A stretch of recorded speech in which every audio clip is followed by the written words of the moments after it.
ард түмнийг өөмөнд самуунд ийм үйлдэл гарна ч нэ би бас сонсонгүй. Үнэхээр сайдаг энийг ч нэр төвшүүлэхгүй. Төрлөө ордидмаар төшөв рүү ордидмаар болсоо байдаг ш. Бид нар хамтдаа ялах ёстой болохоос биш. Бид нар хамтдаа ялагдах ёсгүй. Тэрс үтэхэд би билээ.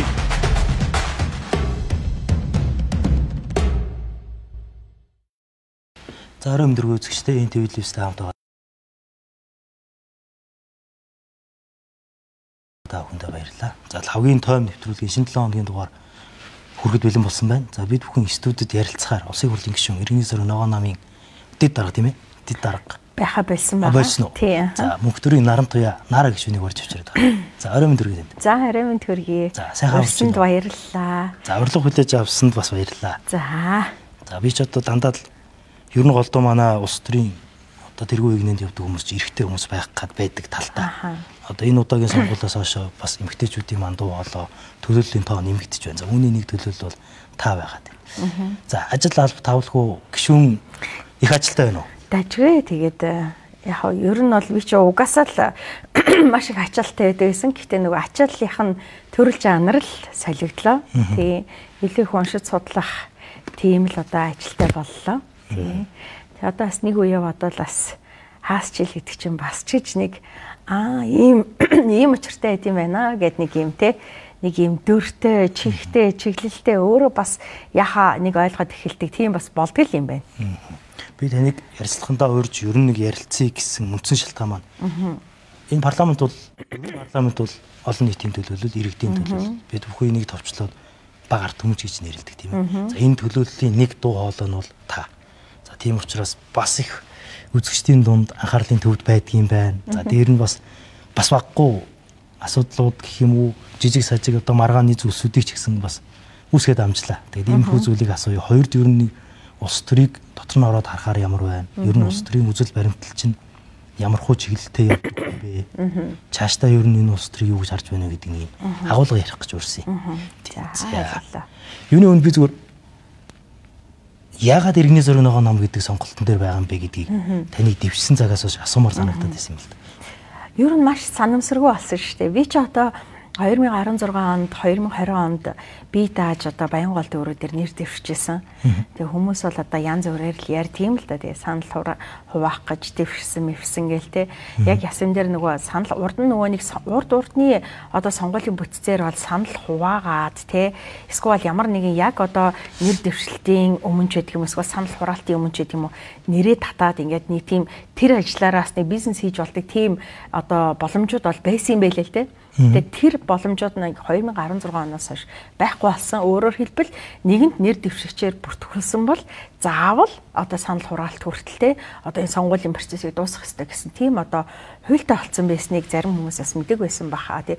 Миний хувьд бол анханасаа одоо ер нь бол илүүтэйгээр одоо хүүхэдтэй болсноос хойш тий одоо яг нөгөө нийгмийн амьдралд илүү бодитоор буцалж эхлээд нийгмийн энэ одоо болохгүй бүтггүй байгаа зүйлүүдийг те за маш олон гажуулаад байгаа шүү дээ. Тэгээд тэднийг мэдснээс хойш ер нь яагаад энэ улс ийм гэдэг тийм одоо мэдрэмж те одоо энэ нэг ийм одоо асуудал илүү тод болж ирсэн. Тэр үүднээсээ ер нь бол одоо баг сагаар дуу хоолой болоод те тэгээд тэгсээр агаал одоо ер нь бол яагаад бид нар өөрсдөө оролцож болтгүй юм? Яагаад энэ одоо төр засгийг зөвхөн ингээд тогтцсон ингээл дандаа л нэг намын те эсвэл нэг юм одоо нэг юм тогтцсон хүмүүс байдаг шүү дээ. Ингээл нэг хэдэн хүмүүс л ээлжтэй болж ах хэвчээ гэсэн тийм байдгийн гээд тэгээд нэг юм зүгээр л санамсаргүй хуулийн сонирхоод үтсэн чи ер нь бол 25 нас хүрсэн те одоо химбгойч байсан сонгогдох эрхтэй юм байна гэдгийг мэдэж аваад тухайн үедээ тэгээд нэр дэвшижсэн. Тэгтээ бас маш л олон юм үзчихсэн л да. Ер нь бол ингээд альва зүйлийн анхны шанг татагч байна гэдэг бол маш их золиос туулдаг тийм байдгийг бол одоо бүгдээрээ сайн мэдчихэв. Тэрний дагуу бол одоо маш их хэлдвэр хилэгдэж, маш их доромжлуулж те очиж энэ дуучин хүүхэн, очиж энэ ширээний хүүхэн гэл нөө манайхан ч нөө ярьдаг юм ярьдаг штэ. Тэгэхээр тийм зүйлүүдийг бол туулж исэн. За тэгээ 20 онд бол ковидын нөхцөл байдалтай байсан. Тэгээд надад бол 20 он магадгүй 16 оныхоос илүү одоо те ийм одоо хэдийгээр хомигдмалч гэсэн оновчтой хийж чадах юм бол харин ч одоо магадгүй их боломжтой жил гэж магадгүй гэж үзсэн. Тийм учраас яг одоо 3 дахь орол өөрийнхөө гэрт одоо офислоод тий штаба хийгээд тэгээд цамхан хүрээнд тэр үед чинь нөгөө ковидын нөхцөл байдалтай байсан учраас хүн бүртээ туулж уулзах тий тулсан одоо ухуулга хийх тийм хориотой байсан нөхцөл цаг үед бас чатгаараад одоо дэвшээл тэгэл мөн л унсан л та. Гэтэ эцэстээ бол сонгуул гэдэг бол ерөөсөө л одоо мөнгөний сонгуул байх юм гэдгийг ойлгосон тий одоо хин хүчтэй мөнгөтэй өөрөөр хэлбэл мөнгөтэй байж тэр одоо ажиллах хүмүүсийг цуглуулж чаддаг тий мөнгөтэй байж өөр дараагийн бусад юмнуудыг хийж чаддаг хүмүүс л ордог юм байна дөө ер нь гэд бол ботцсон байсан. Тэгээ 24 онд бол би ботсон яг үндэ бол ер нь нэг 24 онд болтын билүү дээ одоо яшигдөө одоо тэгэл ийм томсгсон тойргоор тий тэгээ одоо өмнөшгөө одоо ингээд юугаараа ганцаархнаа тий би дааш нэр дэвшээд Баянгол дүүргийг бүхэлд нь ингээд тойрно гэвэл надад ямар ч чадал чансаа байхгүй шүү дээ. Тэрийгээ би маш сайн мэдчихсэн. Зөвхөн Баянгол дүүргийг 4 хуваасны нэг дээр явхад л ямар амар хэцүү байсныг би өөрөө мэдчихэж туулсан хүний үед. Тийм учраас энэ юун дээр бол ингээд бол бүтггүй байна. Ерөнхийдөө бол би нэг хэсэг нэг жоохон тийм desperate болцсон байсан байхгүй юу? Нэг ягаад ч юм гарах хэрэгтэй юм шиг бодвол тий тэгснэ яг би ингээд хүмүүс ингээ анзаарвал одоо энэ тийм нэгэл нэвтрүүлгээр орохдоо ингээл юу тий нэг одоо энэ хоёр том хөгжин баа штэ Монгол Ардын нам Арчсан нам гэсэн те энэ хоёроос нэг юм те одоо бодвол нэг юм урьлах ч юм уу те эсвэл санал ч юм уу те авах тийм сонирхолтой ч юм шиг нэг тийм байдлаар нэг намыг өгсөн ч юм шиг тийм байдалтай ярьжсэн л да тэгснэ гів гинтхэн ер нь альва юмыг зөв гараанаас эхлээд өнөөдрийг хүртэл өөрийнхөө чадлаар явж ирчээд яагаад өнөөдөр би ийм сонголт хийх ёстой гэж ийм сонголтоор тий өөрийн яг чин хүссэн биш энэ намуудад ороод ингээд энэ намын нэг тий нэг механизмын нэг эрэг шурган болоод явж яснаас зүгээр л болцсон дээр юм гэж бодоод бүр give up хийсэн байхгүй нэг хэсэг. За тэгээ байжсэн чи яасан бэ гэхээр зэрэг нэг юм Арчсан намын нөгөө одоо энэ зоргийн одоо хөшөөний газрыг зарцсан гэдэг тийм хэрүүл болдог байхгүй. Гэхдээ яг мэдээж хүн л юм чин дотроо уг нь бол бас нэг зорьсон юмдаа хүрсэн бол гэдэг тийм бодлоос байсан л та. Тэгээд зоргийн хөшөөг зарцсан байна гинэ гэд тийм харангуйтаа хүүшээ ямар сони юм бэ энэ ч одоо бүр Арчлан намч одоо тэг ингээд өөрсдийнхөө хамгийн том ингээд юу болсон хүнийг те одоо ингээд бас нэг арчлалын заалмайлсан эцэг гэдэг те арчлалын одоо бүр идеал байсан одоо энэ хүнийхээ газрыг зарчиж байгаа мó за тэгвэл эртний зориг нам нь хаана идэх юм бэ гэд тэгчээд орхицیں۔ Шөнөөр пост хийчихэд тэгсэн чинь маргааш өглөө носоод ингээд харсан чинь бид нэр байдаг шүү эртний зоригтой эмэгтэйчүүд бид нэр маргааш зоргийнхаа хөшөөг цэвэрлэн угаан мугаан гэд тэгсэн байсан байхгүй та ирээрээ гэд. Тэгээ би маргааш нь бол яах вэ тэгэл нөгөө миний л амьдрал юм чинь те нөө сошиалынхаа хийдэг ажлыг хийх гэл явж ясна гів гинтгэний дотроос чи бити тэгээ чи зүгээр яваад очичгоо гэдэг нэг хүний нэг өөрийн зүүн совин байдэн штэ. Тэгээд би за ер нь тэр хэд дээр очиод уулзаад үзье ямар шиг хүмүүс байдیں۔ Гэл те. За тэгээ дээрэс нь бас нэг юм одоо нэг хүний нэг юм бяцхан pride ч гэх юм уу юу ч гэх юм бас их гуймааргүй штэ те. Бас гэхдээ би бол яг тухайн үедээ тэгж бодохдоо эртний зориг нам гэдэг ч одоо яг ямар нам байдаг вүлээ. Зоргийн нам гэдэг оюун зоргийн дүү оюунгай нам гэдэг те. Оюунгай нь өөрөө ингээд олон улсын байгууллагт ажилладаг улс төрийн одоо албан тушаал эрхлэхгүй байгаа те гэж ботсон байхгүй. За яг тэр хүртлээ бол би өөрөө ч сонгуулийнхаа системийг бүрэн ойлгоогүйсэн. Яг үнэндээ. Одоо энэ жагсаалт гэдэг байгаагүй шүү дээ те. Жагсаалтыг ингээд эрэгтэй эмэгтэй одоо гендер ингэж холилдсон байдлаар явах юм байна гэдгийг юусоо ойлгоогүйсэн байхгүй. Тэгэнгүүтээ би надад ямар бодол исэн бэ гэхээр эртний зориг ногоо намын одоо тэр суур хөлийг ашиглаад Баянгол дүүрэгтээ нэр дэвшээд тэгээд Баянгол дүүргээсээ гарчуул гэдэг тийм л бодол исэн байхгүй юу. За тэгээд яваад очисон чинь нөхцөл байдал нэлээ өөр. За мэдээж одоо бас манай намын хувьд бол яг одоо оюунгойгоос өөр одоо олон нийтэд танигдсан ч юм уу те. Хүлээн зөвшөөрөгдсөн ч юм уу улс төрийн лидер эсвэл олон танил хүн байгаагүй л те. Тэгээд мэдээж хүн бол одоо байгаа газартаа нөхцөл байдлыг зөв ашиглах нь буруу биш үстэй те. Тийм л дээ. Тэ. Тэгээд яг хоо би тэгэхэд би танаа намд орох юм бол та надад одоо ямар одоо те та нар надад ямар дэмжлэг үзүүлэх юм бэ гэдэг юмыг бол ярьсан. За тэгээд ер нь бол намд ийсээд надад дид даргын одоо юуг өгсөн, судлыг бол өгсөн.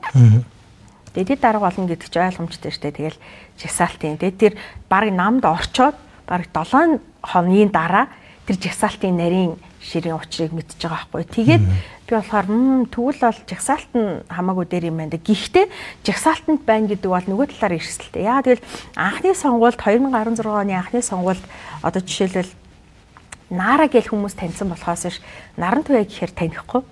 Тэгээд нөгөө Наара гэдэг нэр байхгүй байлаа штэ гэл маш олон хүмүүс тийж хэлжсэн. Тэгвэл яг л тэрэн шиг тийм юм. Яа тэгэл Наара гэдэг нэр хаанч бичигдэггүй Нарантуяа Наара гэдэг нэр. Гэхдээ Иргэний зориг ногоон нам гэдгийг яаж ойлгох вэ? Дээрэс нь яг үнийг хэлэхэд өнгөрсөн 24 оны сонгуулийн одоо энэ шинжлэгдсэн систем тогтолцоог те одоо пропорционал одоо энэ том бүсийн за тэгээд дээрэс нь тойргийн болон жагсаалтын гэдэг юм а баг нийт иргэд маань үнэндээ бас ойлгоогүй л эс шүү дээ. Сонгуул дэвшиж байгаа бид нар өөрөө нэлээд өвчөж ойлгож байгаа тийм биз дээ. Тэгэхээр зэрэг тэрийг нөгөө яаж олон нийтэд ойлгох вэ гэдэг хамгийн чухал тэр ажил байсан. Тэгээ тэрийг бол би хувьдаа нэлээд сайн хийсэн. Яг бид бүхэн 2012 онд энэ жагсаалд орж ирсэн профессионал холимог магистратурыг холсон энэ системийг бол хэрэгжилж ирсэн л та. Тэгээ харьцангуй бас гайгүй ойлголттой байсан байх гэсэн бодолтой байна. За жагсаалтын 2 дугаар бичигдсэн тийм ээ. 2 дугаар бичигдсэн Иргэний зориг ногоон намын дэд дарга болсон. Одоо нэг ийм асуудлууд ярьдаг ч та ч гэсэн бас өнгөрсөн намар ярьж байгаа шиг байсан. Ер нь жагсаалтад бичгэд танаа намаас ер нь хэдэн төгрөгийн санхүүжилт авч намдаа ер нь ямар хөө татвар хандив өгөө. Жагсаалтын хувьд бол ер нь бол ингэсэн л дээ. Яг жагсаалтад орох манай нам яг үнийг хэлээ заяа.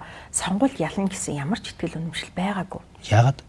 Манай нам дотроо бол үнэхээр намын одоо дотроо бол тийм ялнаа ингэнэ гэсэн итгэл үнэмшил бол байгаагүй. Энэ итгэл үнэмшил хизэнээс гарч ирсэн бэ гэхээр сонгуулийн сурчлагын хугацаа эхлээд дунд үе хүрж хахад хүмүүс одоо жишээлбэл те ногоон өнгөлөөл Наарагийн нам байна хэвээр Наараа дэмжинч гэдэг юм уу те Иргэний зоригонд дэмжин хэвээр манай Наара байгаа юм чинь гэл тийм юунаас бол хүмүүс бид нар чинь бас энэ сонгуульд ямар ч лсэн эхний хоёр маань орчих тийм шанстай юм биш үү гэдэг тийм итгэл үнэмшилтэй болж ирсэн. Нэгдүгээр хоёрдугаарт бол яг хуу эхний хоёрыг бол ингээ гаргахад одоо жишээлбэл хүмүүс ямар нэгэн мөний тухай бол юм яриаггүй. Гэхдээ ер нь бол одоо намын хүмүүс чинь өөрсдөө тэнд ажиллаж байгаа түмэн хүмүүс байгаа шүү дээ. Тиймээ сонгуул гэдэг чинь наад зах нь тэр хүмүүсийн одоо идэж ухаал тэ наад захын л одоо ухуулагчид энэ хөдөө орон нутгад ажиллаж байгаа хүмүүсийн цалингийн зардал гэдээ мэдээж мөнгө гарна шүү дээ. Гэхдээ яг үндэл би бол нэг хэсэг ингээл би тэдэнд төгрөг гаргасан гэж ярьж байсан. Гэхдээ яг энэ одоо хамт олон дотор ороод ирэхээр энэ дотор ч мөнгөтэй хүн байхгүй. Мөнгөтэй хүн байхгүй. Би бол худлаа хэлэхгүй үнийг хэлгэнэ. Маш олон тэмцэгч гээд мундаг гээл те одоо явж исэн залуучууд настангууд хүртэл ирээд миний хажууд штэ одоо намайг намд орсны дараа те одоо би ингээд 30 жил одоо ингээд явсан юугаа бол ингээд те 300 саяар үнэлхийа. Танаа нам надад 300 саяыг өгчвөл би бол нэг 100 мянган хүний саналтай гэд ярьж яхийг би өөрийнхөө нүдээр хараад би үнэхээр вау би бүр ямар өгөөмөр хүн юм бэ гэж бодсон. Яагаад гэвэл би энэ намд өөрийнхөө бүх потенциалтайгаа бүх халуун сэтгэлтэйгээ орж ирсэн байхгүй. Би өөрийгөө би тэдэн мянган хүний санал авчирна. Та нар намайг тэг, би та нарт тэгж чадна, та нар надад тэдийг үг гэдэг юм юусоо хэлээгүй. Гагцгүй энд орж ирээд нөхцөл байдлыг мэдрэнгүүтээ манад бол чадaltaй, чансаатай, санхүүгийн боломжтой хүмүүс бол байдгүй юм байна. Хөөрхийн энд ингээд ажиллаад өдөржин ингээд байж байгаа нар салхинд гандаал явж байгаа хүмүүсийг чинь наад зах нь хоолж унтлахаас ахуулаад тэгэл шувтан л тэгэл мөнгө байна уу гээл тэгин байгаа нэг лайв хийсэн 5-10 цасаа өгвөл ингэж өдөр өдөртөө жижигээр явсаар байтал чинь 100 хэдэн сая бол гарсан байдаг. 100 хэдэн сая. Тэ. Гэхдээ одоо тэрнээс чинь гадуур бас би чинь хөдөө орон нутагт ингээл те одоо төвийн бүсийг хариуцаад айманда дэд дарга гэдэг утгаараа эн чинь зүгээр наад захын л хүний өөрийн юмд зорж байгаа нэг юм бяцхан сэтгэл болон хариуцлага байхгүй юу дээ. Тэгэхээс шинэ нэг улсын хурлын суудлыг 100 хэдэн саяар худалдаж авдаг тийм үлгэрч байхгүй. Ер нь бол улсын хурлд хүмүүст бол хичнээн төгрөгийн ер нь бол зардал гаргадгийг монголчууд нийтээр мэдчихэж байгаа шүү дээ. Тэр бум багтдаг л үсттэй ер нь бол ялангуяа саях шиг энэ том тойрогтой үед бол хамгийн багадаа 3-4 тэрбум. Зарим хүмүүс бол уйлж байгаа шүү дээ. 2-3 тэрбумыг зараад ч гарч чадсангүй гэл те. Тэгэхээр зэрэг энэ бол миний хувьд бол яг надтай бол энэ бол их мөнгө байсан. Тэгвэл энэ би нэх их мөнгө гаргаж байгаа юм чинь би энд ороод гэдэг асуудлаас биш. Энэ өөрөө л миний халуун сэтгэл. Би хэдийгээр энэ төмний төлөө гэж байгаа боловч би өөрөө гаргаж байгаа учраас надаас ч гэсэн хичээл зүтгэл байх ёстой л гэж үзсэн. Тийм л хэрэг юм. Таны одоо саяын яриа тэр өмнө ингээд сонгуульд ер нь ялт аавн эхний 2 судалж аавн гэдэг ч юм уу тий. Манад ийм намын тийм одоо урам зориг, найдлага бол бага байсан гэж тий.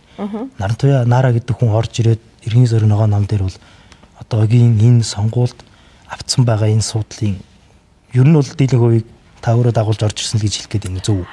Ер нь бол би дараад ч хэлжсэн. 65 мянган судал бол авнаа. 65 мянган одоо саналыг бол авнаа. Яагаад гэвэл одоо жишээлбэл одоо юу гэдгийг нэг зарим хүмүүс одоо жишээлбэл нэг 100 мянган даагчтай хүмүүс би 20 мянган санал энэ намд авчирсан гэж яриад байна шүү дээ.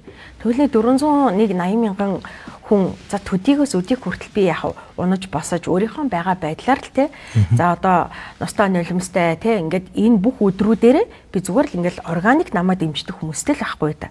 Тэгэхээр энэ дэмждэг хүмүүс чинь миний үзэл бодол те ямар цаг үед ямар байдаг, ер нь ямар голчтой, ямар чанартай хүн юм бэ гэдгийг мэдж байгаа хүмүүс чинь энэ улсын өнцөг болон бүр төдийгүй гадаад улсад ч гэсэн амьдарч байгаа шүү дээ.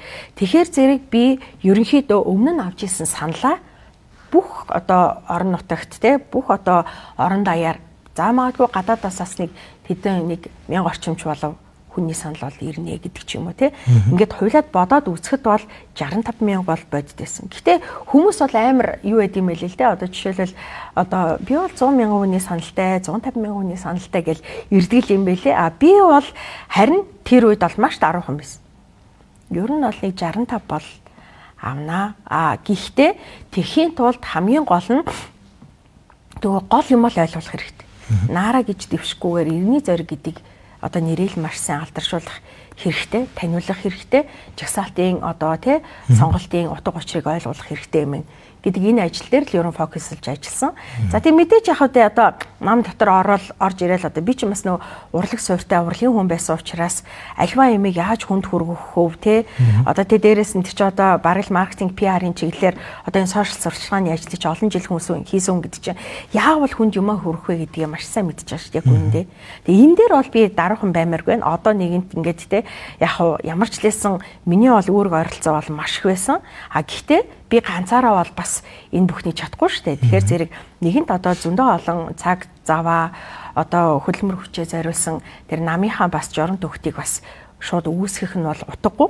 Гэхдээ аливаа газарт манлайлагч хэрэгтэй байдаг шүү дээ, тий. Тэгэхээр би бол тодорхой хэмжээнд манлайлагч нь бол байж чадсан болоо гэж боддог. Хоёлаа ингэж намыг ярьсных ер нь намын сэдвүүд дуусгах гэж бас хүмүүс сонирхож байгаа. За ингээ намд орлоо, тодорхой хэмжээний манлайлал зүйлээ, сонгуульд амжилтаа оролцлоо. 2-3 дахь удаагийн сонгуул дээр ингээд их хурлын гишүүн боллоо. Ингээд дараа нам дээр чи ингээд нэг баг зэрэг асуудлууд үүсээд тах швсэн намар. Тэгсэн. Одоо дээд дараагийнхаа асуудлыг ч гэсэн бас өгсөн юм байна. Тэр намын асуудал одоо юу нь ямар хуу төвшөнд байна нэг. Хоёрд юу нь яагаад тэр одоо нэг маргаан мэтгэлцэн шиг зүйл өрнсөн юм. Гэхдээ яг нэгдүгээрт миний зүгээр нэг гайхсан юм бол тэр бол миний нөгөө хүн чанарын асуудалтай магадгүй одоо улс төр бол өөр байдаг гэж магадгүй. За нэгдүгээр одоо сонгуулийн үеэр огт үзэгдэж харагдаж байгаагүй хүмүүс тий одоо юу гэдгийг одоо ингээл сонгуулийн ялтын дараа гівгэнт нөгөө жинхнээсээ наранд хаалж жинхнээсээ явж байсан хүмүүс чинь байхгүй болоод оронд нь ингээд өөр хүмүүс гівгэнтэн гарч ирээл тий ингээл амар ингээл байдлыг гартаа аваад ингээд явхад бол би гайхажсэн. Тэгээд энэ ийм хүн манай намд бас байсан юм уу гээл те. За ингээл жижиг хажигнаас эхэлж байгаа штэ. За тэгэл яг хавда ерөнхийдөө бол ингээд нэг тийм би чи нэг юм айгүй яг энэ цаг үед ер нь те магадгүй бүх цаг үед ч биш магадгүй маш тохиромжгүй ийм зантай хүн штэ. Тэр нь болохоор нөгөө шууд шудраг үннийг ингээд бүр ингээд байгаагаар нь хэлцдэг. Ямар нэгэн зөөллөгч юм уу эсвэл гоё чимэглэл тэ дайваргүйгээр хэлцдэг ийм одоо хэцүү зантай штэ. Тэрнээсээ болж өөрөө би маш их зүйлд одоо ундаг. Тэгээд тэр утгаараа бол хэлсэн. За тэгэл ерөнхийдөө бол нэг жоохон ажиллагаануудад явагдаж ихэлсэн. Тэгээд ямар ажиллагаа? Уу яг хөтэ тэгэл одоо гадуурхах уу? Үгүй нам би нэг амар гадуурхагдаал нэг байхгүй шүү дээ. Гэхдээ л ерөнхийдөө одоо юу гэдгийг ингээл нэг бүтэц зохион байгуулалтаа жоохон өөрчлөгч байдаг юм уу те. Тэгээд би за тэгээ тэгэл одоо тэгээ яах вэ тэгэл ингээл ээжсэн. Тэгээ яг ерөнхийдөө үндэсний хорооны хурал бол болсон. Тэгээ тэрэн дээр бол яг л нөгөө миний төсөөллийн дагуу юм болсон. Гэхдээ би бол хувьдаа нөгөө намын бүтэц зохион байгуулалт ямар эдгийг сайн мэдэхгүй шүү дээ. Тэгээ би чи энэ намд орж ирэнгүүтэл ерөөсөө тэр жигтэй сонгуул болоод ерөөсөө яавал ялах уу те. Яг тэгэл намын ялалт миний ч гэсэн ялалт учраас те.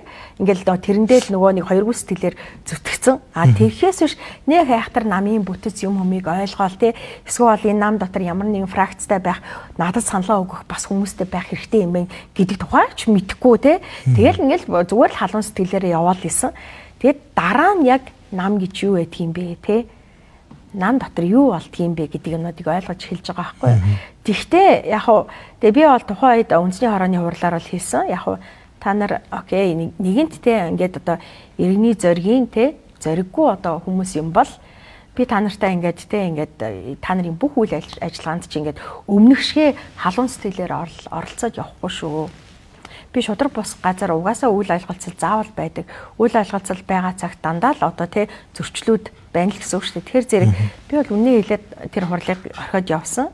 Гэхдээ ер нь бол нам гэдэг чинь одоо миний бодлоор нэг тийм хатуу хамаатан садны биш те үзэл санааны нэгдэл байх хэрэгтэй юм болов гэж би хувьдаа төсөөлдөг байхгүй юу. Гэхдээ яг миний бодсноос жоох өөрөөсөн. Гэхдээ одоо би бүх юмыг зөвтгөгч, би бүх юмыг илаашуулагч, тэ бүх юмыг голдрол нь оруулагч биш учраас зарим юмыг хайж хэрэгтэй юм байна гэж ойлгосон. Одоо ер нь намын дарагтайгаа одоо бол харилцаа бол ямар вэ? Одоо зүгээр л байгаа. Тий одоо ингээд хүмүүстэй удаал ингээл те одоо юу гэдгийг одоо ямар нэгэн булаацалтаад байгаа юм байгаа биш. Тэгээд ах шаардлагагүй шүү дээ. Гэхдээ бол би чинь нөгөө бас л нөгөө тэнэг зөрөгтэй тэнэг шудраг зангаараа те ингээд хүмүүс ер нь ингэж ажилд ингэж ханддсан байна гэдгийг хэлээд бас л нилээ нэг хэсэг хэцүүхэн байдалтай байсан. Гэхдээ яг хөө ер нь бол зөвхөн одоо манай намын дарагч биш зөвхөн одоо улс төрчид ч биш иргэд ч хүртэл үнэнгийн хэлэхэд маш дургүй байдгийм байна гэдгийг голоосоо мэдэрчл явна да. Тэр нь хүн үнтэйгээ нүр тулах бас их дургүй байдаг юм шиг байна. Дэд даргаас нь ягаад таныг ямар шалтгаанаар их юм уу? Та өөрөө өгийгөө өгсөн юм уу эсвэл танаас ажиллаж авсан юм уу? Гэхдээ тэр чинь айгүй сонирхолтой амар хөвгөлтэй шүү дээ. Бас ингэ нэг юм бяцхан тоглоомнууд чиг надад нэг юм тоглоом юм шиг бас заримдаа санагдаад байдаг л да. Яг ингээд нөгөө дэд дарга нар нь бүгдээрээ байгаа. Гэхдээ ингээд дөрмийнхаа дагуу бол ингээд дэд дарга нараа дахин сонгох ёстой ч гэдэг юм уу те. Нэг тийм юм дэвшүүлэнгүүтээ бүх дэд дарга нар нь хിവэрэ ганцхан намайг унгаж явах жишээ нэ.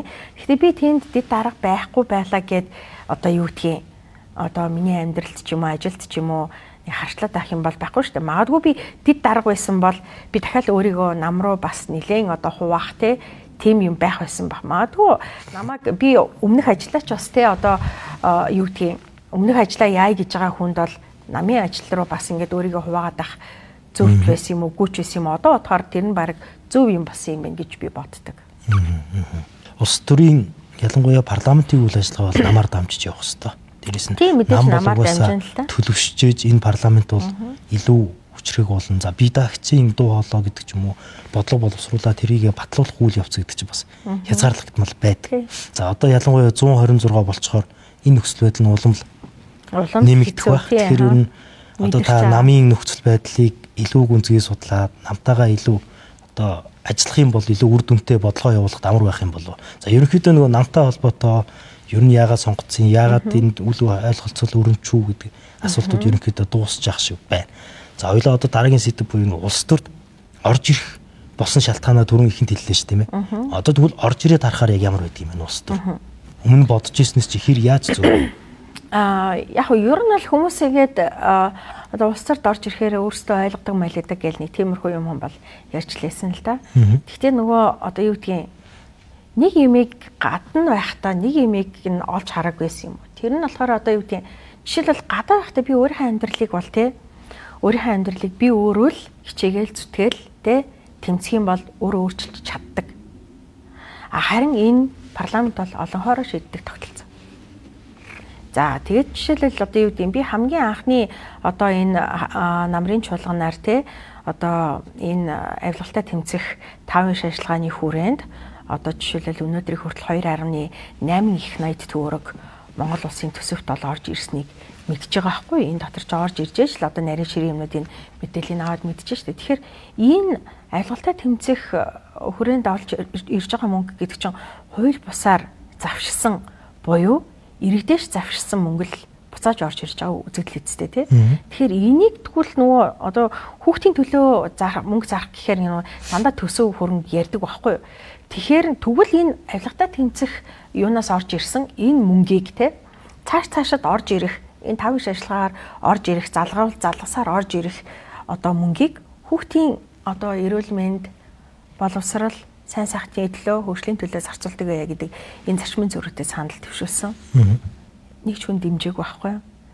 Тэгэл би яг амар ойлгосон. Энэ бол миний хамгийн анхны маш том чаленж байсан юм билээ. Би тэгээд ойлголоо.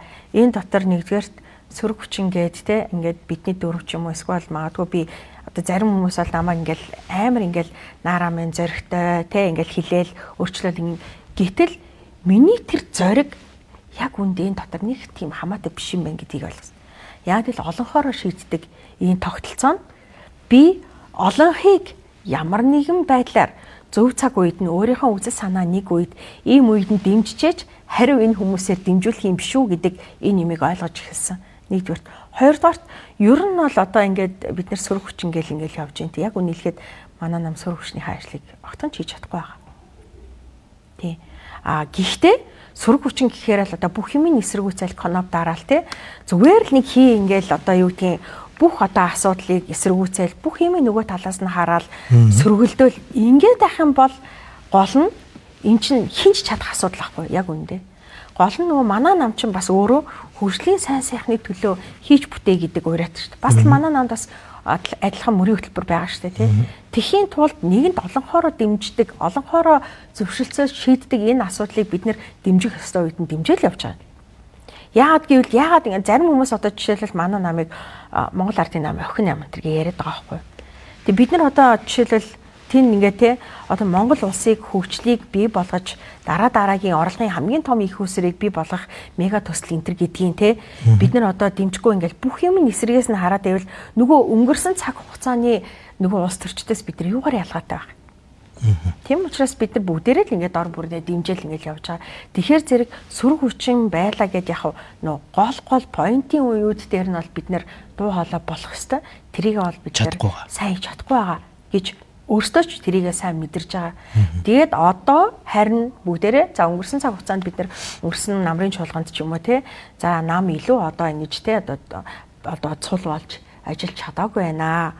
Одоо тэгвэл хідүүлээ дөрүүлний нөө ганц дэчин ганцаардахгүй гэдэг шиг дөрүүлээ ч гэсэн яавал одоо тий зөв цаг үедээ зөв юмны нэг хэсэг болдог эсэргүүцэх цаг үед нь дуу хоолой болдог юм байх вэ гэдэг ийм юмнуудыг бид нэр хоорондоо ярилцаад явж байгаа. Тэгэхээр алдаанаасаа суралцах нь чухал болохоос биш те ингээд одоо нэг тийм биелаг чийлаг бит хоёр муудалж ийсэн манай нам ингэжсэн эдэр намайг ингэжсэн да гэдэг энэ үс хонцон бол хиндэд сайн авчирдаг байхгүй. Сөрөг хүчин хийж чадахгүй байгаа гэдэг дээр 100% санал нэг байна. Би асуухгүй сууж байна. Томилгоонууд бас танаа намаас хийгдээд байх юм.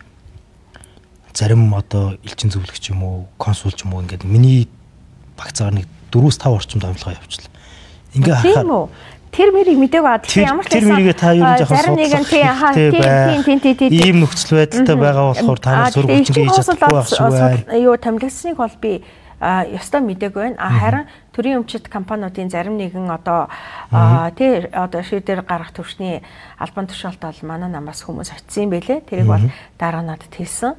Гэхдээ улс төрийн намууд бол одоо юу гэдгийг одоо парламентад судалтай улс төрийн нам гэдэг чинь тодорхой хэмжээнд тий энэ одоо засаг төрийн нэг хэсэг болж байгаагийн хувьд бол бас тийм юм болдго юм шиг байлээ шүү дээ. Миний хувьд бол одоо хүмүүс ажилд орлоо гээл тий одоо ингээл дахиад манайхаас яхаараа хүмүүс дэж ажилд ордын ингээд ингээ явах чи өөрөө шал утгагүй байхгүй. Ягаад гэвэл нам нь эрхвч парламентад судалтай болсон тий нэг л хүн нь парламентад судалтай болсон байхад хүн нам 4 жилийн дотор бас л яаж одоо тий хүрээ хязгаараа сайн тэлж чадлаа, яаж чадавчиж чадлаа. 24 оны сонгуул гэхэд бас л шал өөр чадвартай хүмүүс дэвшиж байгаа ч тэгэхээр яагаад бас манай нам тэгж болохгүй гэж л бодож байна. Тэгэхээс биш одоо би одоо хүмүүсийг ажил авсанд ч юм уу те одоо би ч нэг тийм хүнд ингээл ус хансан санаал удаан хүнтэй дайсагналцаж ингэж явдаг хүн угаасаа биш. Тэр чи өөрөө бас эргээд миний эрүүл мэндэд л мүү. Гэхдээ хүмүүс ажилд ороод манай намаас те ингээд чансаатай хүмүүс л одоо бодол гарч идэг байлгүй дээ. Тэгэхээр тэрэнд бол нэг би нэг эмзэглээл игдүүцээл те ингэхгүй байгаа. Хүн ажилд орох тал дээр тантай санал нэг байна. Мэдээж нэг хүний амьдрал ах уу, дээрээс нь мэддэг чаддаг юм а улс орныхоо төлөө ч юм уу тухайн компани байгаа газартаа гаргаа явах зүг баг. Харин энэ бүхний цаана сөрөг хүчин дээрээс хүмүүсийг томилгоо явуулж ийн гэдэг чинь улс төрийн намын хуулийг танах дэмжиж гарч ирээл эрх хөрөгчдийн өмнөөс явж ирсэнтэй яг адилхан. Засгийн газрын бол бүтггүй байгаа зүйл дээр юмаа хийж чадахгүй байгаатай яг адилхан. Та ч өөрөө дүгнэлттэй биш, танахан бүхэлдээ дүгнэлттэй байна гэж харж бид нар ер нь сөрөг хүчин хийж чадахгүй байна.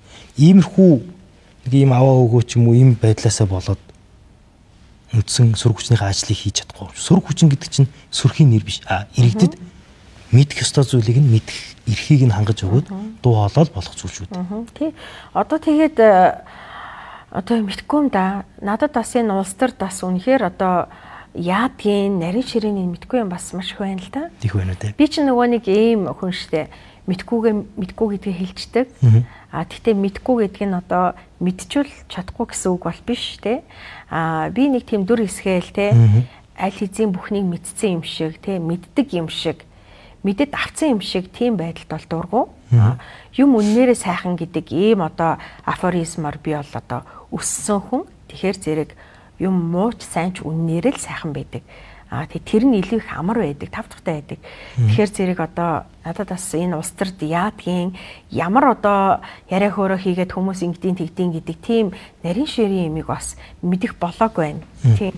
Та бол одоо эмэгтэйчүүд хүүхдийн эрх, хүүхдийн одоо боловсрал гэдэг энэ асуудлыг гишүүн болохоосоо өмнө хүнддэг байсан, орж ирчээж хүндэж байна. Дөнгөж саяын та бүхэн ярьсан нэг юм эрх баригчдын талд уурна гэдэгтэй адилхан нэг зүйл танаас бас гарсан, хүмүүс бас шүүмжлэл амжиж л байна лээ. Нөгөө номын сайдын 18 тэрбум. Энэ дээр юу нь яагаад хийх ёстой гэж дэмжсэн юм бэ?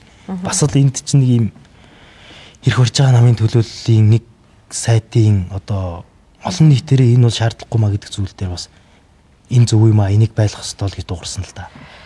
Гэхдээ одоо олон нийтийн дуурсан одоо энэ зөв гэж бодож байгаа бүхэн зөв биш байх үе бас байна штэ. Олон хүн л энийг зөв гэж бодохороо тэр туйлын зөв гэсэн үг бас биш шүү дээ. За жишээлбэл би яагаад энийг дэмжсэн бэ гэвэл би өмнө нь одоо иргэний нийгмийн байгууллагт байхдаа ялангуяа охид эмэгтэйчүүдийн хүчирхийллийн эсрэг тэмцээд те одоо ийм бас одоо нийгмийн ажлуудыг хийдэг байхдаа илүү их энэ одоо яг энэ өсвөр насны хүүхдүүдтэй туулж ажилладаг байсан байхгүй. Тэгэхдээ өсвөр насны хүүхдүүдэд чиглэсэн төрийн бодлого бол угаасаа тэг. За тэгээ дээрэс нь харьцангуй том болчлоо гэд ээж авдаа бас ингээд анхаарал халамж тэ ингээд жоохон сул болчдаг ийм одоо нэг ийм завсар үе юм байна да гэж би хардаг байсан байхгүй. За тэгээд одоо сая энэ дээр би нэг номын сайдыг дэмжсэндээ биш шүү дээ. Би тэр хөтөлбөрийн үр өгөөж хүүхдүүдэд яаж очихыг тэ тэднийх амар гайхуулахгүй ч гэсэн жоохон ч гэсэн нэмэр болно. Өөрөөр хэлбэл хин нэгэн хүн чамааг одоо тэ харж хандж байгаа гэсэн тэр мэдрэмжийг төрөөс аваад хүүхдүүдэд ч гэсэн арай өөр мэдрэмж одоо төрөөд тэ за магадгүй илүү их одоо чөлөө цагаа буруу одоо тэ юм зарцуулж байгаа эсвэл юунд зарцуулахаа мэдгүй байгаа хөгжих гарцаа мэдгүй байгаа энэ хүүхдэдэд маш том одоо хөшүүрэг болох болов гэж бодсон учраас дэмжсэн. Энэ өөрөө бас олон улсад ч гэсэн тэгээ манайхан бас нэг юм судалмаар л юм байлээ л тэ. Одоо бидний чинь одоо гар утсанд дэлхийн атгастай шүү дээ. Дэлхийн аль улс орнуудад юу яаж хэрэгжээд ямар үр өгөөж өгч гин гэд ингэ байж штэ. Тэгэхээр би бол тэрэн дээр тэгж бодож дэмжсэн. Тэгээд та нар одоо бодлоо. Тэр чинь 18 тэрбум байсан штэ. Одоо 18 тэрбум гэж ярингууд үдчихэж байгаа хүмүүс энэ бүр саагарчжээ. 18 тэрбумыг 18 гэдэг болчих гэдэг. Би зөвхөн улсын төсөвтэй л харьцуулж байгаа байхгүй. Гэтэл жилд те 18 тэрбум төгрөгийг зарцуулаад энэ 16-аас 18 насны өнөөдөр хүүхдүүд яг үнийг хэлэхэд шоронд те одоо хүүхдийн хориход хичнээн энэ насны хүүхдүүд байна. Өнөөдөр энэ насны хүүхдүүдээс хичнээн хүчирхийлэлд өртөж байна. Хичнээн нь хүсээгүй жирэмслэлт болж байна. Хичнээн нь одоо ээж хүн болж байна. Хичнээн нь гэмт хэргийн золиос болж байна. Хичнээн нь гэмт хэргийн үйлдэгчд болж байна гэдгийг нийтээрээ мэдхийг хүсэхгүй байна. Олон улсын яг иймэрхүү хөтөлбөр хэрэгжүүлээд үр дүнд хүрсэн ямар туршлагууд байна? Та судалж үзв? Маш олон одоо тийм туршлагууд байд юм байлаа. Би одоо жишээлбэл одоо Англид байна. Англид жишээлбэл одоо Art Pass гэд байт юм байлээ. Art Pass нь бол ерөөсөө нэгдүгээрт өөрсдийнхөө түүх Тэ өөрсдийнхөө өв соёл, өөрсдийнхөө pride-ыг өсвөр насны хүүхдүүдэд ингэж маш сайн суулгах. Тэндээс хүүхдүүд өөрсдийнхөө англи хүн гэдэг, английнхаа үндэсний түүх, соёл, тэ одоо энэ одоо өвлөж авах хэвээр тийм юмнуудаа мэдэрч одоо суралцдаг. За тэгээд дээрэс нь тэрийг үзээд явж гинэ гэдэг чинь бас л нэг цаг хугацаа үздэг. Соён гэгэрлийн цаг хугацаа үздэг. Тэгэхээр Англид л гэхэд National Art Pass гэдэг юм хөтөлбөр бас байдгийн байлээ. За тэгээ бүх улсад байна. Тэ? А тэгтээ энэ зөвхөн одоо хүмүүс ингэнгүүт одоо манад музей байхгүй гэл. Тэгээ штэ. Гэхдээ ингээд бүхэл юмыг өгөөсгээд байвал бүхэл юм надад таалагдахгүй байгаа гэвэл ер нь яах вэ? Тэ? Бага юмаа бид нар хайрлах, арчлах, тордох, сэргээх, тэ, өвлүүлэх, бага юмаа өнгөлөх ийм биднэрт хэрэгцээ шаардлага бас тулцсан байгаа байхгүй. Засгийн газартай холбоотой юм асууж байгаа дээрээ би нэг асуугаад авъя. Одоо ингээд зарим гишүүд танай парламентын танхимын одоо лото самбуу гишүүн ч юм уу зарим гишүүд бол ингээд үүсэл засгийн газрын үйл ажиллагаа нь муу байна, тар байна. Ерөнхий сайдтай хариуцлах тооцоо гэдэг ч ийм зүйлийг ярьж байна. Сая 4 жилийн өнгөрсөн 1 жилийн төлөвлөгөөнийхэн дагуу хийгдсэн ажлыг үр дүнгийн их хурл дээр хилцэж штэ. Маш олон шүүмжүүд гарч ирж байна. Ер нь Нартовын гишүүний хувьд энэ засгийн газрын үйл ажиллагааг юу гэж харж байгаа юм? Ерөнхий сайдын үйл ажиллагааг юу гэж харж байна? Яг нь ер нь бол бүхэл одоо цаг үед те төгс ажилласан хинч байдгүй юм билээ л. Тэ. Тэгээд одоо төгс ажилласан байдлаасаа бид нэр 35 жилийн босгон дээрээ ийм нөхцөл байдалтай өмнөх цаг үеийн хин төгс ажиллаад ийм нийгмийг бид нарт төл өглүүлсэн. Ийм төр засгийг өглүүлсэн гэдэг асуудлыг ярина л да. Тэгэхээр мэдээж одоо хүн бүхэнд чадахгүй хүрээ гэж байгаа. Гэхдээ одоо бодвол одоо Монгол Ардын намл одоо бүхэл улс төрийн одоо юмыг шийдэж штэ. Тэгэхээр оюурд нь буулаа гэж ботход дараа нь хийн болох вэ? Тэр хүн бас үнэхээр чадахгүй гэдэг асуудлуудаас хүрхэл баг. Тэ. За мэдээж учир дутагдaltaй юмнууд байгаа. Гэхдээ бүх цаг үеийн түүхэнд ямар ч ерөнхий сайдын зориулж хийж байгаагүй энэ өөрчлөлтүүдийг өөр дээрээ бүх галыг аваад хийж байгаа надад бол санагддаг. Одоо ингээ хэлчингүүд долоолоо молоолоо. Үгүй эцээ тэр долоон уу яа нуу энэ ерөөсөө сонирмш гагцхан хийж бүтээх гээд байгаа зорж байгаа. Ер нь бол би одоо яг өөр дээрээ бүр маш сайн мэдэрж байна. Жишээлбэл манай энэ парламентод нэг ч үг хэлж үзээгүй гişүүд байж байгаа шүү. Бага байхгүй мэдээдгүй гişүүд байдаг. Тэр их тэгэл намрын чуулган бүтэн суугаагүй гişүүд ч байна. Тэ? Тэгэхээр одоо юу гэдэг чимээгүй ингээл хумсаа нуугаал тэ ингээл муур шиг хяраал гэж чимээгүй анхаарал дүртэхгүй тэ сайныг чихгүй мууг чихгүй. Гэхдээ чимээгүй байгаа нь сайныг хийхгүй байгаа мууг хийхгүй байгаа гэсэн баталгаа бол бас биш үсттэй тэ. Магадгүй сайныг чийжэж болох мууг чийжэж болох шүү дээ. Тэгэхээр зэрэг ийм хүмүүсийг бол хинч тоож авч хилэлцэж тэрэн лөө анхаардгүй юм байна. А тэгэд их баг хэмжээгээр те хийгээд байгаа, хийх гээд байгаа те. За тэгээд одоо тэрийг хилчдэг те. Одоо ийм анхаарлын төвд байдаг хүмүүс рүү бол бүхэл одоо сайн муу бүх ертөнцийн урсгал урсч идэм байл гэдгийг би ойлгож байна. Тэ. Тэгэхээр зэрэг нэг талаар бас яг одоо авилалтай тэмцэх те. Одоо жишээлбэл айгүй чухал хууль орж ирэх гэж штэ. Одоо энэ одоо хууль бусаар хөрөнгөцсөн хөрөнгийг хураах. За энийг ярихаар одоо жишээлбэл хамгийн сонирхолтой нь манай Ардчилсан намын гишүүд хамгийн түрүүнд бараг дэмжих байдал эсрэгээрээ Ардчилсан намын гишүүд маань ардчлалыг хумих өөрөөр хэлбэл ардчлал гэдэг нэрээр одоо юу гэдгийг хаалгавчлаад энэ жинхэнэ байх ёстой үйлдэлийг өнөөдрийн хүртэлд Монголд заяа авилгал хээл хахуул гаарсны учраас өнөөдөр иргэдэн ийм ядуу хэтэрхий тасарсан баячууд үүссэн байгаад байгаа байхгүй. Гэтэл яагаад энэ одоо тий өнөөдрийн хүртэл одоо өөрсдийнхөө танил таал боломж мэдээлэл ойр улс төрийн одоо шийдэл гарцад ойр байсан хүмүүс тасартлаа баяжиж болдог. Тэгээд тэдний одоо хэрвээ хууль нь одоо тий энэ бол хууль бус байна гэд. За хууль бус гэж одоо үндслэлгүй хөрөнгөчнө гэдэг чинь өөрөөр хэлбэл жишээлбэл одоо надад орж ирсэн одоо орлогууд бол тий энэ юуны мөнгөний гэхэд би тэдэн сарын тэдэн лайв хийгээд тэрний постных нь мөнгө нь тэдний ажлыг ингэж хийгээд бүх юм чинь ингээд баримттайгаа байж штэ тий. Тэгэж чадахгүй л бол тэр хөрөнгийг хураана л гэсэн үг үсттэй. Тэгэхээр би зүгээр гайхаад байгаа байхгүй юу? Ухтаа бол ингэж авилгалтай тэмцэн гэдэг чинь энэ штэ. Ер нь манайхан ямар ч үйлдэл хийдгүү учраас хэнийг ч шаалгаж те одоо хорж хөрөнгийг хураадгүй учраас магадгүй шалгасан ч хорьсон ч хөрөнгийг хураадгүй учраас өнөөдөр хүмүүс зөрөгтэй төрөөс одоо хулгайлдаг, хумсалдаг, өөрт байгаа боломжийг ард түмний өмнөөс одоо тий хүртдэг байгаад байна шүү дээ. Тэгэхээр зэрэг энийг зогсоох ганц юм чи энэ байж итэл. За асуулт байна. Би бүр ингээ гайхаад байгаа байхгүй юу? Яг асууж байгаа хит хитэн хуулийн төслүүдийн нэг та яриад эхэлчихлээ. Монгол улс бол ардчлал улс тийм ээ. Хүний хөрөнгийг хураах тухай ярьж байгаа шүү дээ. Тэ. Та ер нь хуулийн төсөлтөнд бүрэн танилцсан уу? Би бол одоохондоо бүрэн танилцааг байна. Бүрэн танилцах хэрэгтэй шүү гэж байна. За бүрэн 2022 оноос хойших 2022 оноос хойших бүх хүмүүсийг улс төрд ажиллаж исэн хүмүүсийг шалгана. За тэгээд хууль бусаар хөрөнгөсөн тогтоогдвол хурааж аавна гэдэг зүйл байна. Нэг. Хууль буцаж үйлчилж болдгоо. Энэ одоо хамгийн ихний зарчим мөн үү? За яг ер нь бол хууль бол буцаж үйлчлэн гэдэг бол бас хэцүү л дээ. Тэгвэл яагаад энэ ерөөсөө тэр болохгүй зүйл байхгүй. Болохгүй зүйл. За одоо байж. Тэгэхээр ийм байгаа байхгүй. Тэгвэл биш те бид нар цаашдаа авилгалтай тэмцэж чадахгүй. Гэхдээ бид нар одоо тэмцэж одоо наадах чинь бол тэр үг гişүүд хүссэн үсээгүй альва нэг асуудал орж ирэхээр чинь тал талаас нь 126 хүн мүлжөөд те ийм байж ин тийм байж ин ингэж болохгүй тэгж болохгүй гэд ингээд оюун санаа уралдсан штэ. За тэр өнгөрсөн л нь бол одоо явуулдгүй маа гэж бодоход энэ одооноос тэгвэл хэрэгж ирэх. Тэгвэл ядаж одоо байгаа хүмүүс одоо энэ төр засагт орж ирсэн хүмүүст өмнөх түүхийг давтуулахгүй байх нэг том суур баталгаа. Энэ хэрэгжээд эхлэх юм бол энэ иргэд олон нийт чинь ядчил төр засагта эдгээр одоо хулгай их боломж нь хумигдж байгаа гэдэг энэ өөр юм чинь альва одоо энэ төр засагта итгэлийг нэмэгдүүлээд энэ итгэл дээр одоо тэртээ хууль нь юм болцсон байхад хин яаж одоо төрөөс ер нь би таны санааг олж хулгайлах юм бэ?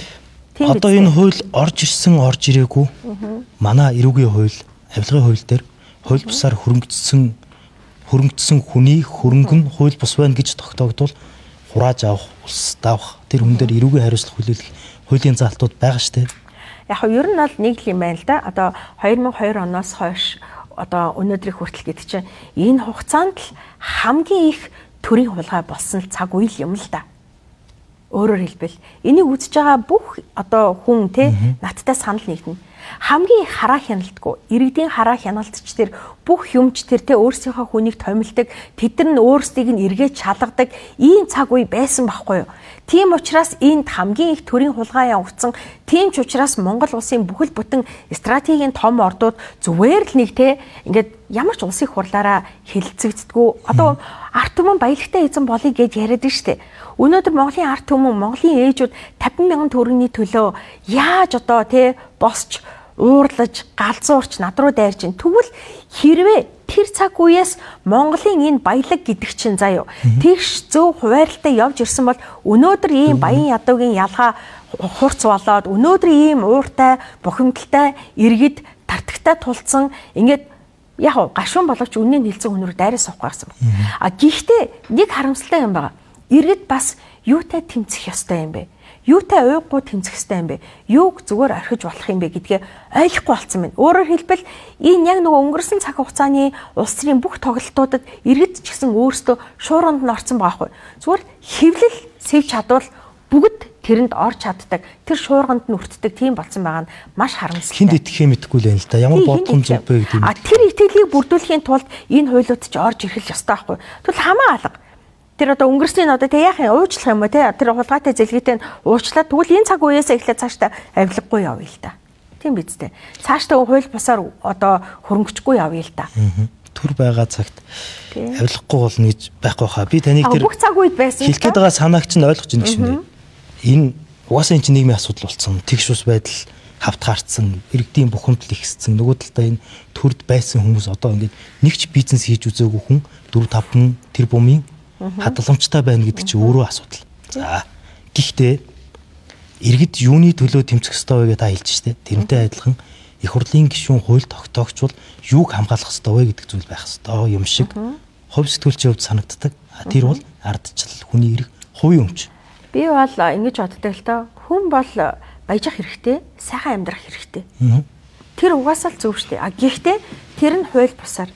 Би жишээлбэл энд орж ирээд те хүмүүсийн сайн сайхны төлөө гэж орж ирснээ өөрөө би одоо ингээд амар ингээд одоо би бол жишээлбэл тэр бом гарангийн одоо хөрөнгөтэй байна л та. Тэгвэл би бичгтэйг үнийг юм бол оруулаг байгаа шүү дээ. Тэр нь болохоор нөгөө угаасаа үнэлэгдээгүй одоо газрын асуудлаас болоод бүртгэгдээгүй учраас тэрийг үнэлэхгүй байгаа. Жишээлбэл би ингээд одоо энэ парламент буухта 10 хэдэн тэр бомын одоо за жилдээ бол би нэг 500 саяын орлого бол олж болдог тий. Одоо энэ юугаараа сошиалынхаа яваар. Одоо энийг бол манайд хүргэж байгаа. Гэхдээ би жилдээ 5 тэрбумын орлоготой болох ямар ч боломжгүй шүү дээ. Амьдрал дээр. Тийм үстэй. Хэрэг би тийм болоод буувал яах вэ? Энийг шалгах хэрэгтэй. Гэхдээ энийг шалгадаг хууль нь угаасаа хуулийн залтанд байгаа юм. Гэхдээ яг ер нь бол одоо хүн өөр дээр бодох нэг хэрэг бах тий. Хилцүүлгийн үеэр бас нарийн энд та бас нарийн судалгаар гарах байх. Миний хувьд өмнө нь яг хууль зүйн сайттай энэ асуудлаар ярьсан. Эрхчлөө бол өмчөөр өнгөлөгдөж үн цэн нэмэгддэг. Өмч бол эрхчлөөний чөлөө зах зээлийн хүчээр нэмэгддэг зүйл. Бид бүхэн энэ луга энэ ардчилсан парламент бол хотох дүрж болохгүй гэдэг өнцгтэй байгаа. Тэрийг бол тань бодож үзэх байх гэж бодож байна. Тодруулч. Одоо жишээлбэл юу гэх юм бусдын эрхчлөө, бусдын хүртэх ёстой баялагийг хулгайлаад өмч хөрөнгөтэй болчоод энийгээ одоо юу гэдгийг эрхчлөө гэд те эсвэл юу гэх юм манай монголчууд айгүй их ярьдаг шүү дээ нөгөө хүний амьдрал самраад баяжчвал хүний одоо айлын баян нөхөр булааж аваад суучвал те айлын одоо босгосон амьдралыг одоо булааж авч суучаад те зарим эмэгтэйчүүд чадаж байгаа юмд арга алга гэд ингээм амьдарч штэ тэрнээс ямар ч ялгаа байхгүй шүү дээ.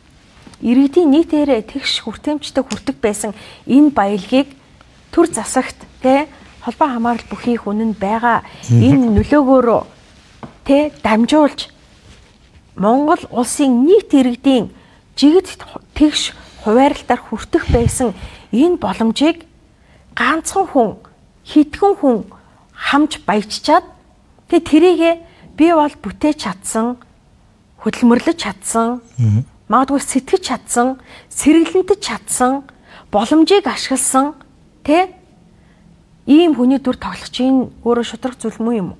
Яа би таны хэлж байгаа санааг ойлгож байгаа. Хоёулаа нөгөө бид хоёрын ярих сэдв бол бас яг энэ биш байлаа. Энэ дээр нэлээ үзэл бодлын хувьд зөрсөн учраас би асуугаад байгаа юм. Ингээд олон салбар шинэ. Тэр тэргүй эргүү хууль дээрж байгаа, авилгын сэргүүл дээрж байгаа.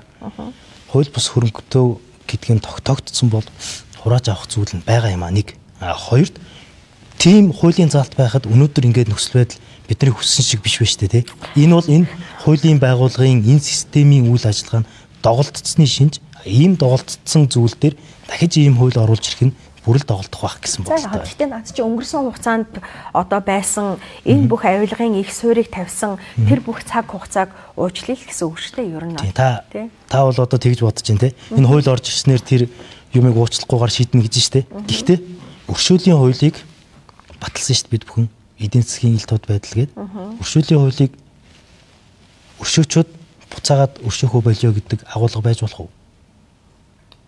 Өршөөлийн хуулийг хүний өршөөчөд за чамайг өршөөхгүй байна гэдэг агуулга байж болох уу? Ер нь энгийн логикоор бодоход. Өршөөчөд өршөөхгүй байна. Тий, өршөөчлөө шүү дээ. За, гэмт хэрэг хийгээгүй юм байна. Хууль бусаар хөргөжөөгүй юм байна гэдэг ч юм. Өршөөчлөө. Хэсэг хугацааны дараа за таныг өршөөхгүй юм байна. Бид нар шалгах хэрэгтэй юм байна. Та шорондоо орох хэрэгтэй юм байна гэж хэлж болох уу? Зүгээр энгийн логик. Гэхдээ наад чинь нөгөө нэг жоохон өөр жишээн дээр холбогдох гээд байна л да. Лавга яагаад гэвэл одоо жишээлбэл одоо өнгөрсөн хугацаанд авилгал хээл хахуулаар баяжсан улс төр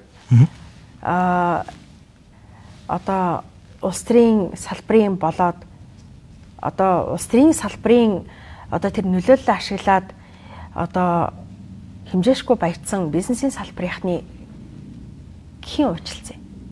2015 оны өршөөлийн хуулиар бүгдийг юу ацсан юм уу? Өршөөлийн хуулиар авилгалтай нэг удаад би татвараас одоо нуун дарагдуулаад энэ хөрөнгөө нууцсан байсан юм а гэж нэг удаа хэлэхэд өршөөнө гэдэг хууль 2015 онд гарсан.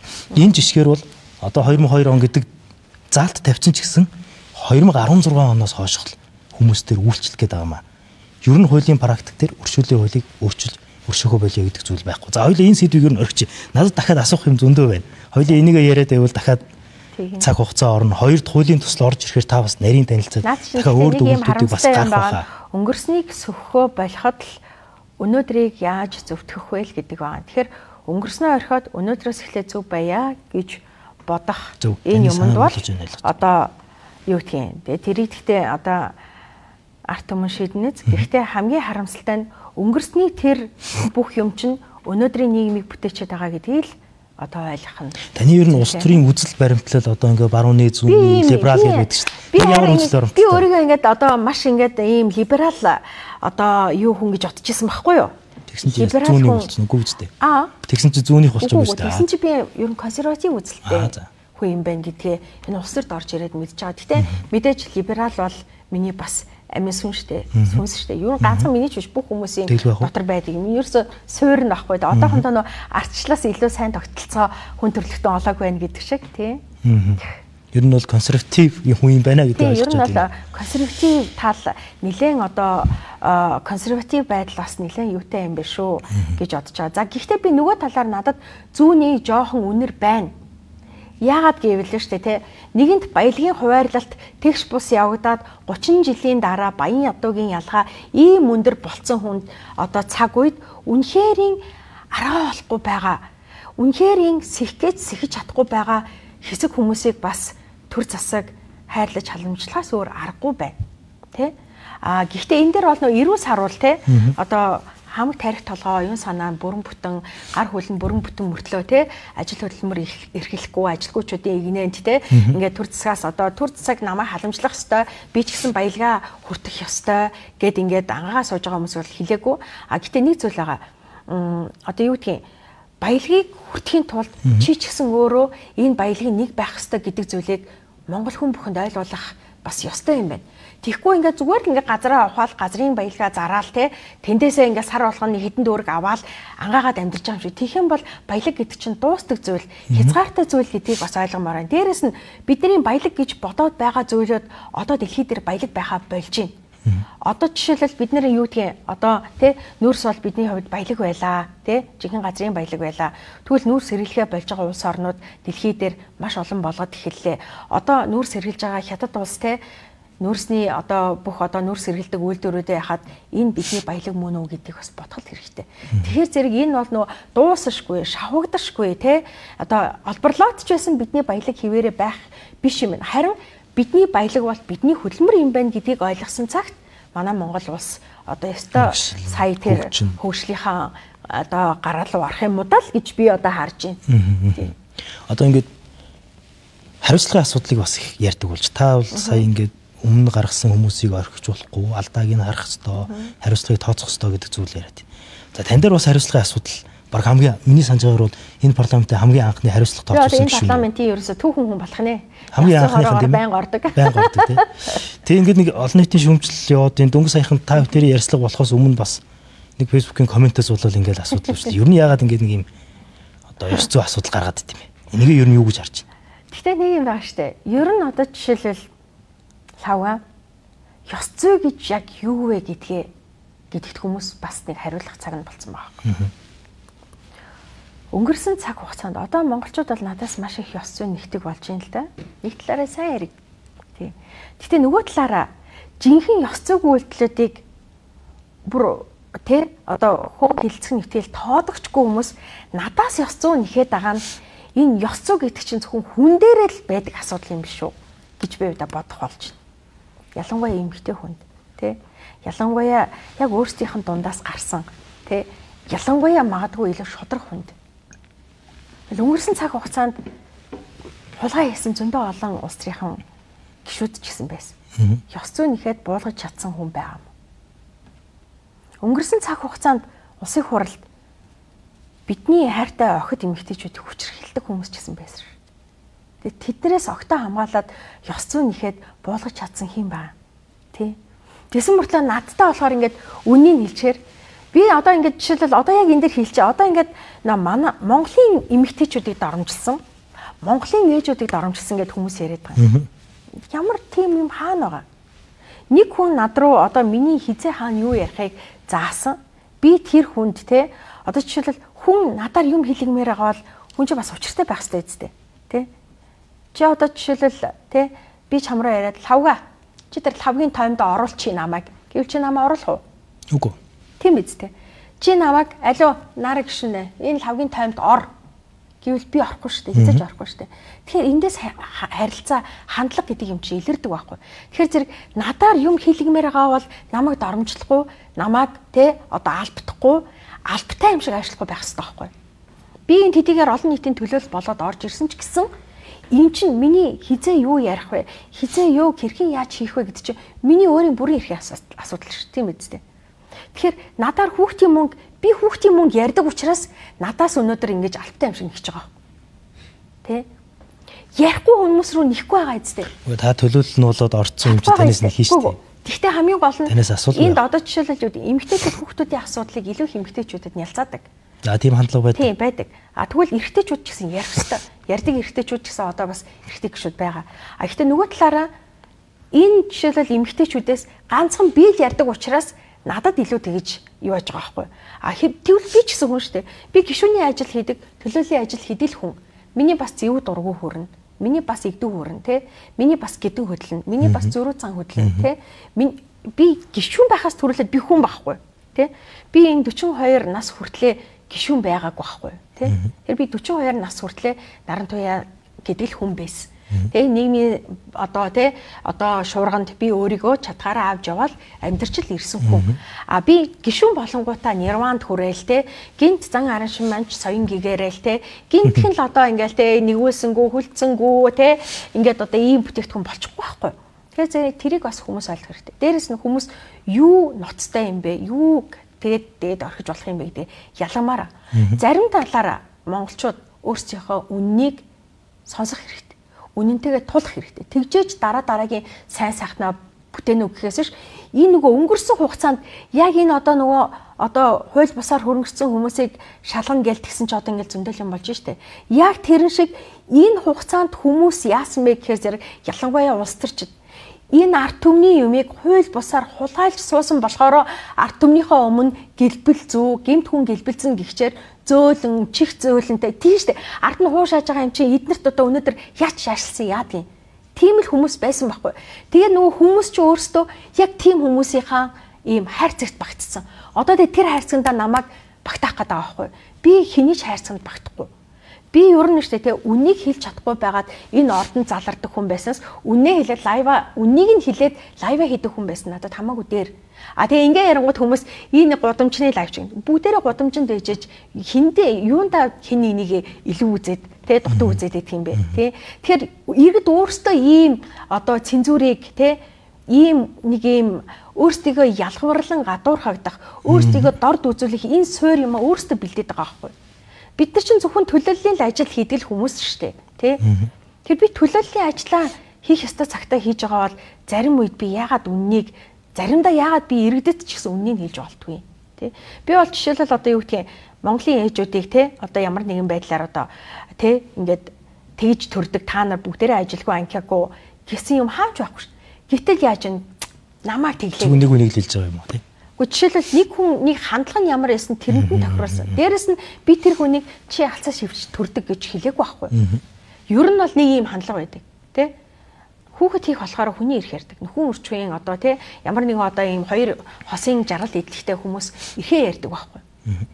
Тэр дундаас үүссэн үүрэг хариуцлага болохоор зэрэг төр засгаас нэхэд байгаа энэ үзэгдэл одоо байгаа үстэй. Нэгдүгээр. Хоёрдугаар зарим гишүүд жишээлбэл одоо ээжүүдийг сүв памперсныхаа мөнгийг хүнээс гуйхгүй амьдруулах гэсэн ингээд ах юм.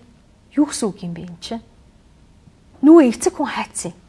Хоёр хүний үйлдэлээс гардаг энэ хүүхэд гэдэг юмны өмнө хоёр хүн яагаад хариуцлага хүлээхгүй байгаа юм? Тэ? Монголын бүх ээжүүд уртлагаас ээжүүд биш үстэй. Тийм биз дээ. Гэхдээ хэрвээ би уртлагаалаад амьдрья гэдэг энэ шийдвэрийг гаргаж байгаа бол хэнийгч гуйхгүйгээр амьдрах надад ийм үе иржээ шүү гэдгийг хүн мэдэх ёстой үстэй. Ер нь бол нэг юм байдаг. Хүн өөрийгөө хин нэгэнд төр засагт ямар нэгэн юмд нялзаагаад, даатгаад тэ хин нэгэн найдах юмтай байх тусмаа хүн амьдралын чадвараа алддаг.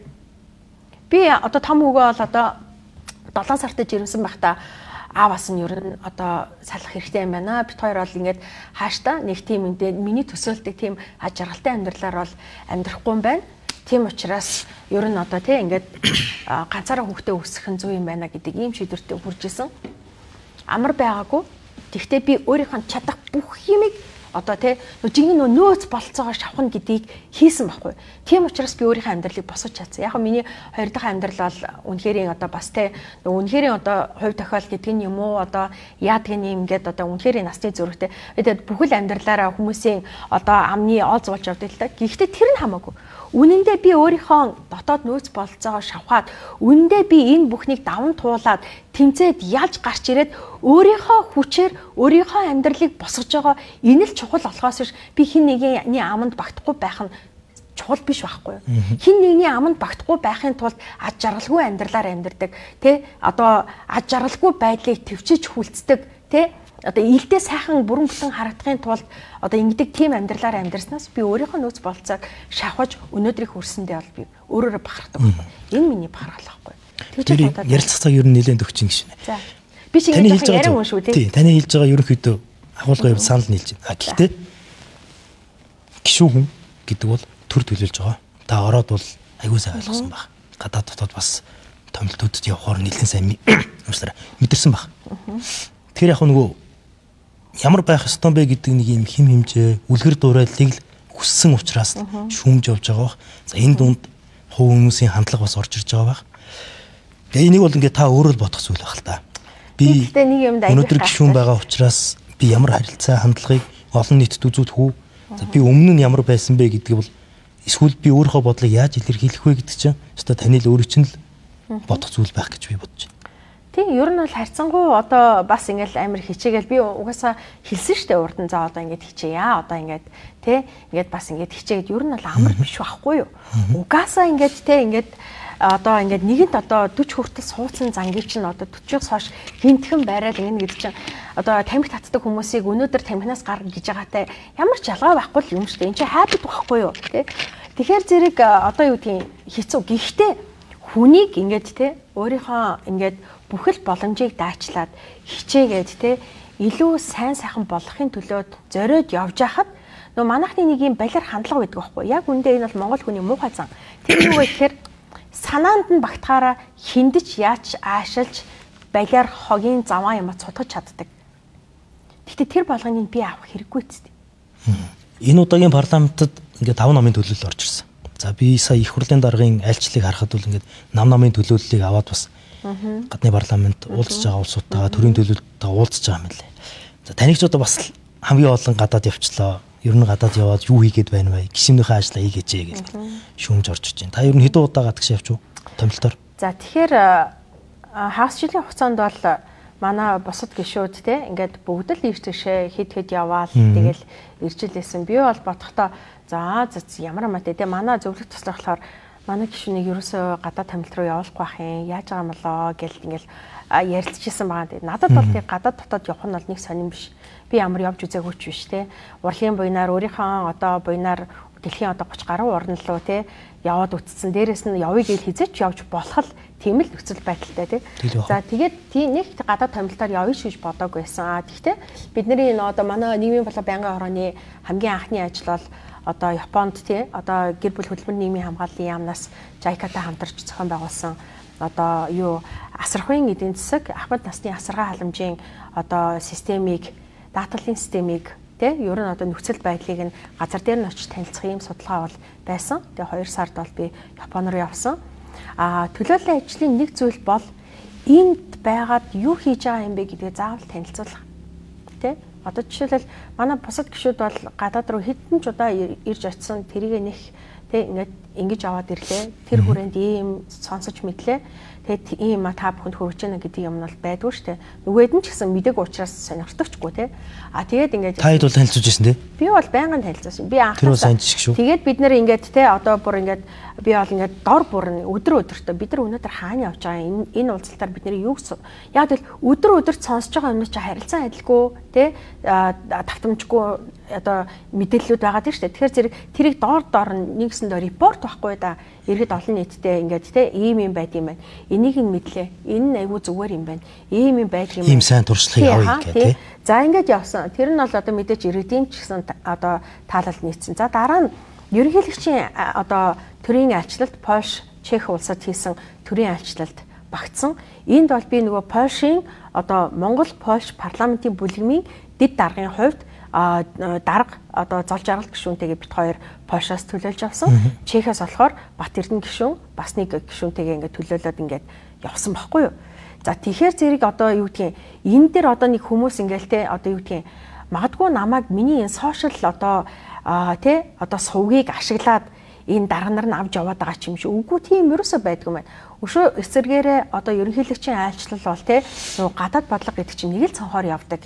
Тийм үстэй. Нарагийн гадаад бодлого тэр одоо Батцэг сайдын бодлого ерөнхийлөгчийн бодлого гэж юм байхгүй. Ерөөсөө Монгол гэсэн улсын нэг л гадаад бодлого байгаа. Тэр хүрээндээ би ч гэсэн тэнд болж байгаа юмыг те одоо тэгжэн гээл дураараа селфи аваад энд явж гин тэнд явж гин ингээд байх ямар ч юу байхгүй.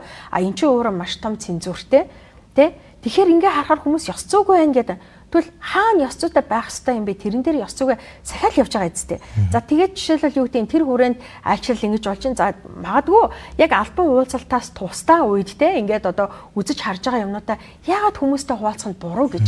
Ялангуяа эн чинь одоо би өөрийнхөө мөнгөөр зугаалж авч байгаа бол би юугаа үзүүлж харуулхаа те одоо миний хэрэг. Гэтэл төрийн одоо юугаар те төрийн одоо нөхцөл байдлаар төрийн ажлаар явж байгаа юм чинь энэ ажлыг бол те яг нөхцөл байдлын дагуу өөрсдийнх нь тэр байх ёстой хэм хэмжээнд нь мэдээлэх л ёстой. Тэгээ би гадаад хэргийн одоо юунаас нь зөвшөөрөл аваад ингээд ерөнхийлөгчийн айлчлал болж байгаа тухай ингэж болох уу гэдгсэн болно л гэсэн. Тэгэл нэг ганц мэдээлэл оруулсан. За ингээ хоёр дахь айлчлал.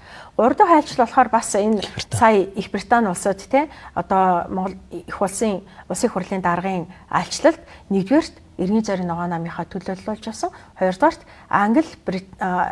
Монгол Англи парламентын бүлгийн гишүүн гэдгээрээ бас явж байгаа. Тэгэхээр зэрэг юу ч санамсаргүй те эсвэл нэг хин дуртайгаа авч яваад байгаа ч юм шиг те эсвэл би явъя түүгээд гуйгуут аваа явчихдаг тийм юусоо байхгүй. Нэгдүгээрт би хаана ямар айлчлал хаана ямар юм болчих юусоо мэдэхгүй те хүмүүс ингээд тийм гинэгээд тийм үг л байж тал нэр орж ирээл явах юм байна. Ийм зүйлийг ингээрэ гэл тэгэхээр одоо тэр чинь бас нэг бяцхан тийм ингээд мэдээлэл одоо ерөнхийлөгчийн гадаад бодлогын зөвлөх гэхэд тийм ингээд ерөнхийлөгчийн одоо айлчлал ийм хүрээтэй байдаг гэд бүх юмыг ойлголт өгж байгаа шүү дээ. Тэрний хүрээнд хаана юугаа сахихын хаана яах юм бэ? Хаана миний чөлөөтэй байх юм? Хаана би юуг тэ одоо тэсэж твчих хэвээр ямар хувцас хонор өмсөх ингээл ингээд цаанаасаа ингээд эн чинь Монгол төрөө төлөөлж явж байгаа хүний хувьд бол ингээд сахих хэвээр зүйлүүдээ сахиал явж байгаа шүү дээ.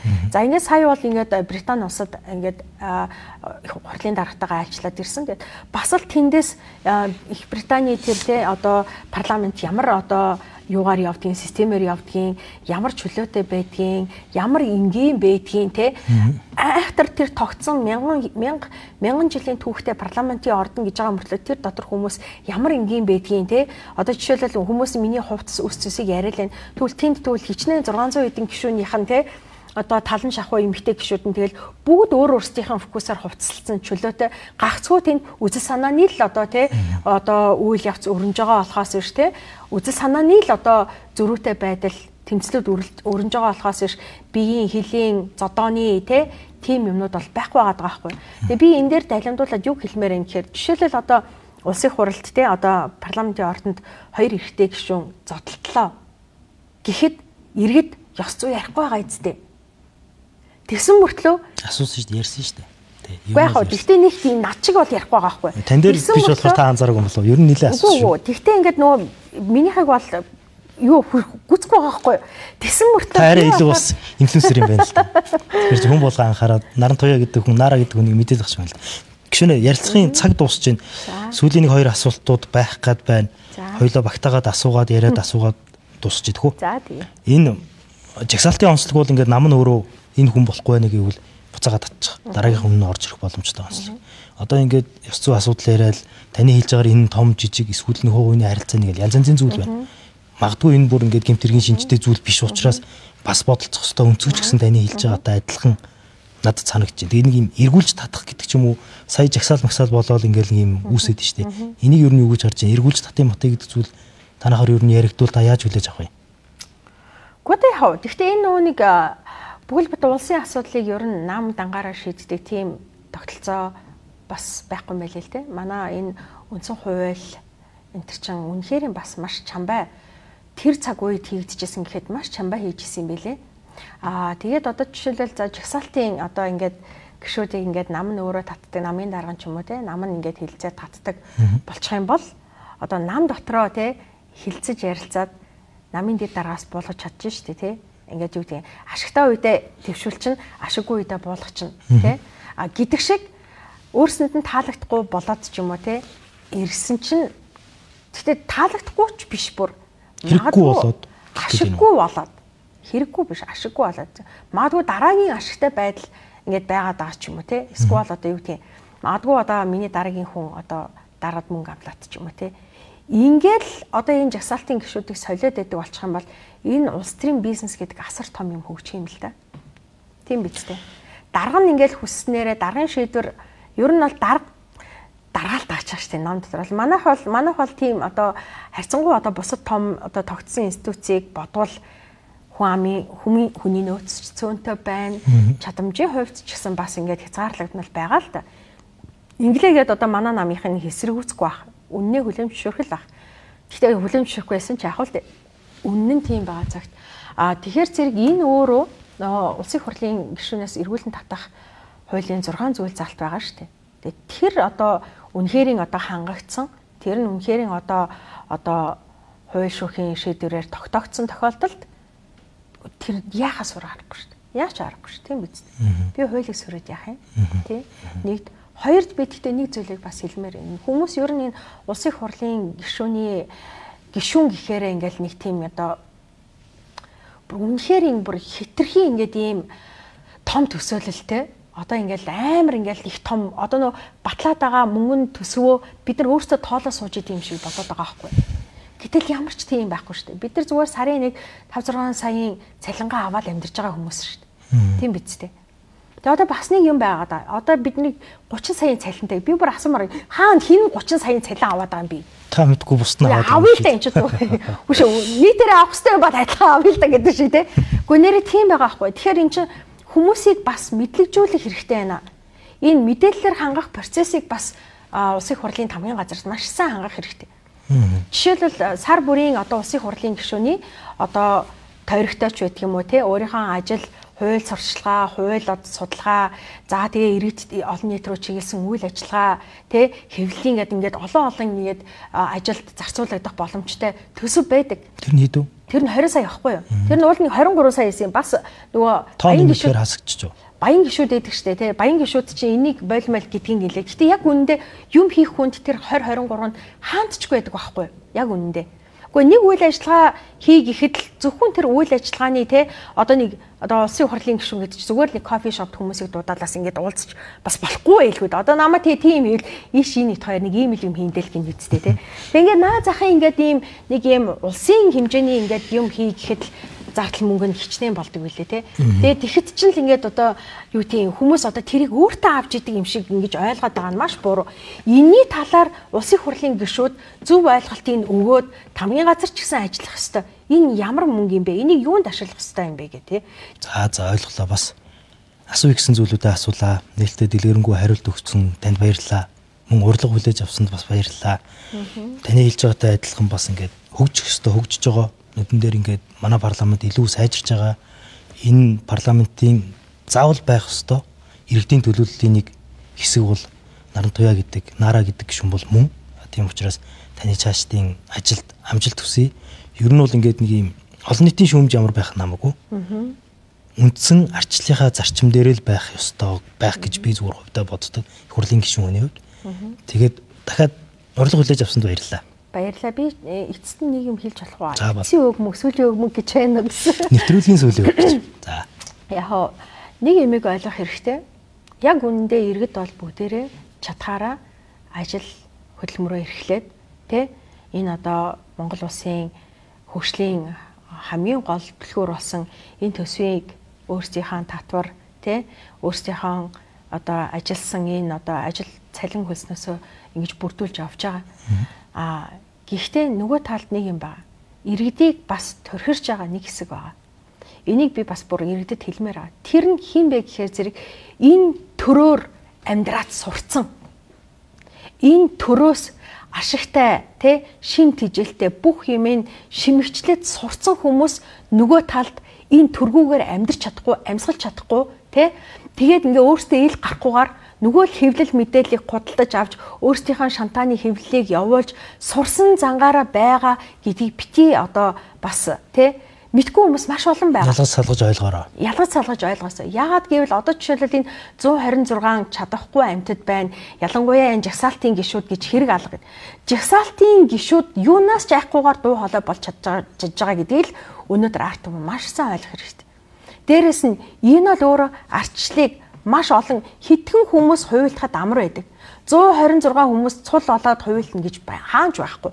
Тийм ч учраас өнөөдөр парламент дээр альва асуудал орж ирэхэд маш олон талаас нь олон ургалж үзлээр те олон оюун санаа, олон талын шүүмжлэл, олон талын өнцгүүдээс хандж байгаа. Тэгэхээр энэ бол бас нэг сайнны тохиом мөн. Энэ бол манай Монголын ардчлалын бас нэг те ардчлалыг баттгаж чадсан нэг үйлдэл мөн гэдгийг одоо гадаад улсад ч гэсэн хүмүүсээс ярьж штэ. Тэгэхээр зэрэг айл болох энэ зохион байгуулалттай төрхраад байгаа ийм юмд иргэд бас бага өртөөсөө ер нь бол иргэд хэрсүү байгаасаа өөрсдийн гэсэн ухаантай байгаасаа хамгийн гол нь эх орны төлөө те юуг тэсэх ёстой, юуг твчихгүй байх ёстой юм бидгээ маш сайн ялгадаг байгаасаа л гэж мэдээллийг эргэцүүлдэг, оюун дүгнэлт хийдэг байх ёстой. За баярлалаа. Нэвтрүүлгийн цаг маань дуусчлаа бас жоохон хитэрчих шиг боллоо. За баярлалаа үзэгчдээ энэ телевизлүүстэй хамт байсан та бүхэндээ баярлалаа. Лавгийн тойм нэвтрүүлгийн энэ 7 хоногийн дугаар энэ төрөд өндөрлж байна. Эх 7 хоногийн дугаараар эргээд уулзъя. Баярлалаа. Баяртай. Батулга ард түмнийг өөмөнд самуунд ийм үйлдэл гарна ч нэ би бас сансангүй. Ерөнхий сайдыг энийг ч нэр төвшүүлэхгүй. Төрдөө ордгиймааргүй. Төшөв рүү ордгиймааргүй болсоо байдаг шүү. Бид нар хамтдаа ялах ёстой болохоос биш. Бид нар хамтдаа ялагдах ёсгүй. Тэрс үтэхэд би билээ.